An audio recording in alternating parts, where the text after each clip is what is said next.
Today's story is The Wright Brothers from pages 322 to 328. A little bit about the story.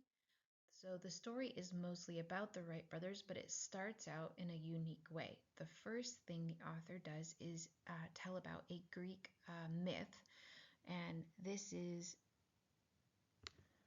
the story of Daedalus and Icarus. And I don't know if you've heard this before, but Icarus uses wax wings to escape a prison, and he flies towards the sun, and his wings melt, and he falls.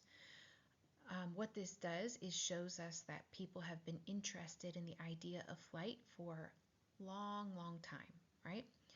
So that is how the author introduces the story. And the next thing the author tells us is about the Montgolfier brothers. And they lived in France in 1782. And the brothers are sitting one day and they notice that smoke rises, right? So they start to think, what if we could collect the smoke in like a bag type thing, and would it allow the bag to float? So they experiment and they are able to make a canvas type balloon and use smoke to make the balloon rise. So they were essentially creating the first hot air balloons. After that, Otto Lilienthal, and he lived in Germany in 1891, he also was extremely interested in flight, and he studied birds. He studied their wings and their flight patterns. He spent a lot of time watching birds. He eventually created a glider. He attached kind of wings onto his arms and was able to glide, and then he eventually added a motor. So he flew over 2,000 times, though I think in 5 years he only flew a total of 5 hours. So all these flights were quite short, but he practiced many times. And then eventually he went up in the air with his motor, and the wind kind of hit his wings wrong. The motor died and he fell and died. So the Wright brothers came after that, and they started out as kids. They started out with a small newspaper just to make their own money. They had lots and lots of ideas, and their original newspaper, their dad said, no, that's not good enough. And so they eventually made a better newspaper and ended up with, I think, around 500 customers. Eventually, as bicycles became really popular, they opened a bicycle shop where they would sell and repair bicycles in Dayton, Ohio.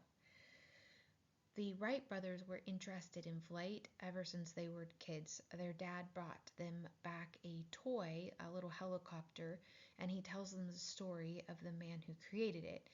And the man, he had been crippled and was very interested in flying, especially because he couldn't walk. It said, since the poor fellow couldn't walk, he dreamed of flying.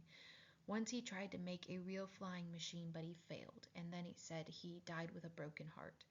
So this was the first time the Wright brothers became really interested in flying, and they practiced making the little helicopters and creating small things that fly. And at the time, one of the boys said, perhaps someday a great man will succeed. Now, we don't know if the Wright brothers actually said that, but the author is giving us a little clue of what will happen in the future. So this is foreshadowing. Now, when the Wright brothers heard of the previous guy, Otto Lilienthal, when he died, the Wright brothers read it in the newspaper, and they were really interested in what he had studied, so they ordered a book about his studies and found out it was in German. So they, in order to read what he had studied, they learned German to read the book. And they saw that Lilienthal had spent a lot of time watching birds, and so they also did the same thing. They spent many hours watching birds fly and examining how they did it.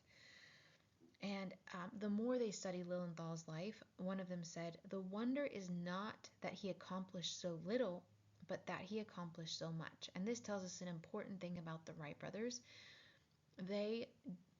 When they accomplished an amazing feat, they didn't just look at themselves as heroes, but they gave credit to the people before them who really had passed on a lot of knowledge, right?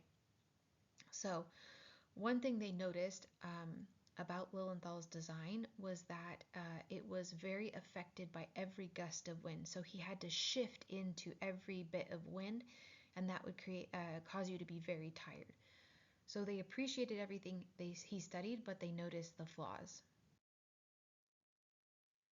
Anytime that we are studying science and we want to make something new or advance science, it takes a lot of perseverance, determination, and curiosity. So a good scientist will have these qualities.